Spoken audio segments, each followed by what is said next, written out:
हो जन्म दोबारा तो भारत वतन मिले, हो जन्म दोबारा तो भारत वतन मिले। फिर से यही हिमालय, फिर से यही हिमालय, गंगो जमन मिले, हो जन्म दोबारा तो भारत वतन मिले। प्यारे बच्चों, आपके उज्जवल भविष्य की कामना करता हुआ आपका अपने YouTube चैनल मनोहारी मैथ्स में हार्दिक स्वागत है।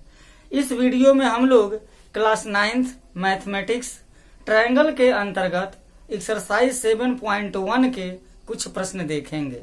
तो आइए देखते हैं प्रश्न नंबर 4 में क्या दिया है। यहाँ दिया गया है कि P समांतर Q और L समांतर M।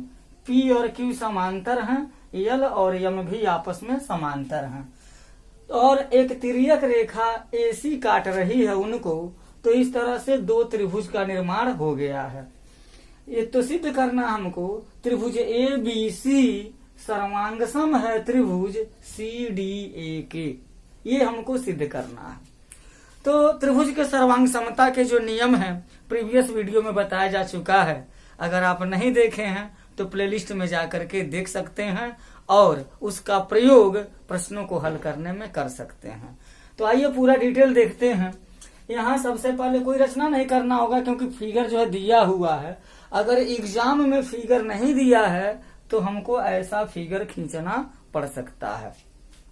तो उपपत्ति में यहाँ लिखेंगे कि चूंकि L समांतर M है और L समांतर M है और AC तिर्यक रेखा है, AC ट्रांसवर्सल है, AC तिर्यक है, रेखा करने की जरूरत नहीं, तिर्यक है तो तिर्यक रेखा ही है।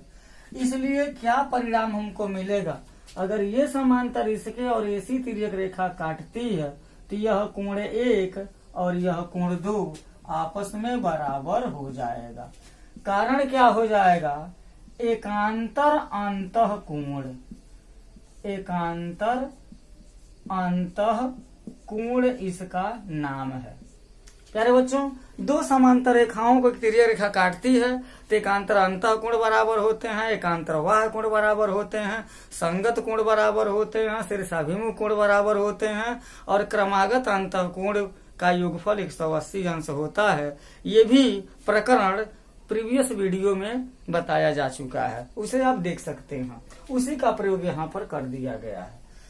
पुनः हम ये देख रहे हैं कि P समांतर Q भी है, पुनः P समांतर Q और उसके लिए भी AC ही तिर्यक है, AC तिर्यक है। तो देखिए P समांतर Q हो जाएगा और AC तिर्यक रेखा काटेगी तो ये जो कोण 3 है इस कोण 4 के एकांतर कोण से बराबर हो जाएगा। तो इसका भी परिणाम हम लिख सकते हैं, कोण 3 बराबर कोण 4। और इसको समीकरण 1 मान लिया है, इसको समीकरण 2 मान लें ताकि नाम रखने में आसानी होगी। ये भी एकांतर अंतः कोण हैं, अल्टरनेट इंटरनल एंगल से ये बराबर हो गए। अब हमको मटेरियल मिल गया है त्रिभुज को सर्वांगसम करने के लिए। तो हम लिखेंगे अब त्रिभुज ABC तथा त्रिभुज CDA में, यह लिखने का तरीका है। पहले मटेरियल जुटा लिया और जिस त्रिभुज को सर्वांगसम करना है उस त्रिभुज को यहाँ लिखेंगे और उसके अंतर्गत आवश्यक जो प्रतिबंध हैं सर्वांग समता के उसे क्रमबद्ध तरीके से लिखेंगे। तो यहाँ पर हम क्या देख पा रहे हैं, त्रिभुज ABC का जो कोण 3 है, कोण 3 बराबर त्रिभुज CDA के कोण 4 के बराबर है और जो भुजा AC है वो दोनों में उभयनिष्ठ है, यह उभयनिष्ठ हो गया। यहाँ किससे लिख सकते हैं, इसका कारण हम दे सकते हैं किससे, समीकरण 2 से। और यहाँ और लिख देंगे, अंतिम प्रतिबंध लिख रहे हैं, और कोण 1 बराबर नहीं लिखेंगे, कोण 2 बराबर लिखेंगे, कोण 2 बराबर कोण 1 के, क्योंकि त्रिभुज एबीसी पहले लिखा है, त्रिभुज सीडीए बाद में लिखा है। त्रिभुज एबीसी के कोण पहले लिखेंगे, त्रिभुज सीडीए के कोण बाद में लिखेंगे, क्रम भी ध्यान रखा जाएगा। अब इसलिए त्रिभुज एबीसी सर्वांगसम हो जाएगा त्रिभुज सीडीए के। और ये कैसे हो जाएगा, किस नियम से हो जाएगा, तो कोण भुजा कोण, एंगल साइड एंगल की सहायता से ये त्रिभुज हमारा सर्वांगसम हो जाएगा। यहीं पर इति सिद्धम लिख देंगे। इस तरीके से ये सवाल हमारा पूरा हो गया। आइए प्रश्न नंबर 5वां देखते हैं। 5वें प्रश्न में क्या दिया गया है। 5वां प्रश्न है, ये कोई कोण ए है और कोण ए की एक अर्धक किरण यल खींची गई है। कोण ए की अर्धक मतलब उसको 2 बराबर भागों में बांटती है। ये जो एल है वो कोण ए की एंगुलर बाइजेक्टर है। तो उसके परिणाम स्वरूप हमको क्या मिल जाएगा, ये जो कोण 3 है और जो कोण 4 है ये दोनों आपस में क्या हो जाएंगे, बराबर हो जाएंगे। तो अब हमको ये भी दे दिया है कि बीपी लंब है एपी, यानी कि बीपी यहाँ पर लंब है 90 डिग्री है, और बीक्यू लंब है एक्यू, यानी यहाँ पर भी 90 डिग्री है। तो इसको कोण 1 और कोण 2 से दिखा दिया गया है ताकि नाम रखने में आसानी हो। तो उपपत्ति में हम यहाँ लिखेंगे, त्रिभुज को हमको सर्वांगसम करना है। त्रिभुज एपीबी सर्वांगसम है त्रिभुज एक्यूबी के। साथ ही साथ ये भी दिखाना है कि जो बीपी है वो बीक्यू के बराबर, अर्थात दोनों लंब जो डाले गए हैं वो बराबर हैं। प्यारे बच्चों, बहुत ही इम्पोर्टेंट प्रश्न है यह। इससे एक नियम भी निकलेगा, उस नियम को बाद में जब सिद्ध कर दिया जाएगा तो आप देखेंगे, समझ सकते हैं, क्योंकि उसका उपयोग बहुत सारे प्रश्नों में किया जाता है। तो इसको प्रश्न मत समझिए, इसको एक नियम समझिए, इसको एक प्रमेय के तौर पर मानिए, एक नजीर पेश किया जाएगा इससे, क्योंकि बहुत सारे प्रश्न इससे हल होंगे। तो सबसे पहले यहाँ पर हम लिखेंगे त्रिभुज एपीबी और त्रिभुज एक्यूबी में क्या हो जाएगा, एक्यूबी में क्या हो जाएगा। सबसे पहले तो हम ये देख रहे हैं कि यहाँ कोण 3 बराबर कोण 4 के है और कोण 1 बराबर कोण 2 के है। दोनों त्रिभुजों के 2 कोण अलग अलग आपस में बराबर हैं, तो तीसरा कोण तो अपने आप बराबर हो जाएगा। साथ ही साथ तीसरे कोण की बात ही नहीं करनी है, और ए बी भुजा उभयनिष्ठ है, दोनों में उभयनिष्ठ है। तो यहाँ पर हम प्रयोग कर सकते हैं कोण 3 बराबर कोण 4। ये कहाँ से दिया है, क्योंकि रेखा जो यल है वो कोण 1 की अर्धक है, इसलिए कोण 3 बराबर कोण 4 है। फिर कोण 1 बराबर कोण 2 से ये भी दिया है कि कितना है, वो प्रत्येक 90 अंश है, क्योंकि लंब डाला गया है। और ये भी देख रहे हैं कि जो एबी भुजा है, एबी बराबर एबी है, वो उभयनिष्ठ है।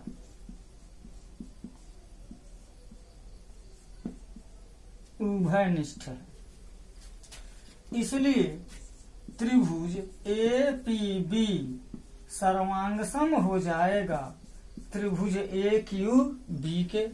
जब ये सर्वांगसम हो जाएगा तो क्या मिल जाएगा, त्रिभुज सर्वांगसम करने के लिए कहा ही गया है, वो सिद्ध हो गया। कैसे सिद्ध हो गया, एएस से। एएस जो नियम है उसकी सहायता से यह त्रिभुज सर्वांगसम हो गया। जब त्रिभुज सर्वांगसम हो गया तो हम लिख सकते हैं क्या बीपी बराबर BQ, बीपी बराबर BQ ला सकते हैं, बीपी बराबर BQ ला सकते हैं। ये सिद्ध तो हो गया। अब इसकी सहायता से नियम क्या निकलेगा उसको जान लिया जाए। देखिए यह कोण ए है और इस कोण की ये अर्धक खींची गई है और अर्धक पर एक बिंदु B है और B से डाले गए लंब आपस में क्या है, बराबर है। तो हम ये कह सकते हैं किसी कोण की अर्धक पर स्थित बिंदु, किसी कोण की अर्धक पर स्थित बिंदु उस कोण को बनाने वाली भुजाओं से समदूरस्थ होते हैं। ये बराबर हम कर सकते हैं। इसका दूसरा फिगर बना करके देख लिया जाए। मानिए कि यह कोई कोण है, यह कोण ABC है और इसकी अर्धक रेखा खींच दी गई है। इस पर चाहे हम जितने भी बिंदु क्यों न ले लें, ये जो बिंदु होंगे इस कोण को बनाने वाली भुजाओं से समान दूरी पर स्थित होंगे। और आपको मालूम है कि दूरियां कैसे निकालते हैं, लंब डालना पड़ता है, यानी कि ये सभी लंब हैं तो यह लंब इसके बराबर, ये लंब इसके बराबर, ये लंब इसके बराबर। तो वही रूल निकल गया, किसी कोण की अर्धक पर स्थित प्रत्येक बिंदु उस कोण को बनाने वाली भुजाओं से समान दूरी पर स्थित या समदूरस्थ या इक्वी डिस्टेंस होता है। एक बहुत अच्छा प्रश्न, प्रश्न नंबर 6वां प्रश्न में दिया है, यह एक फिगर बना हुआ है। ये चतुर्भुज ABCE है। BC भुजा पर एक बिंदु D दे दिया गया है, AD खींचा गया है, DE खींचा गया है और AC विकर्ण मिलाया गया है।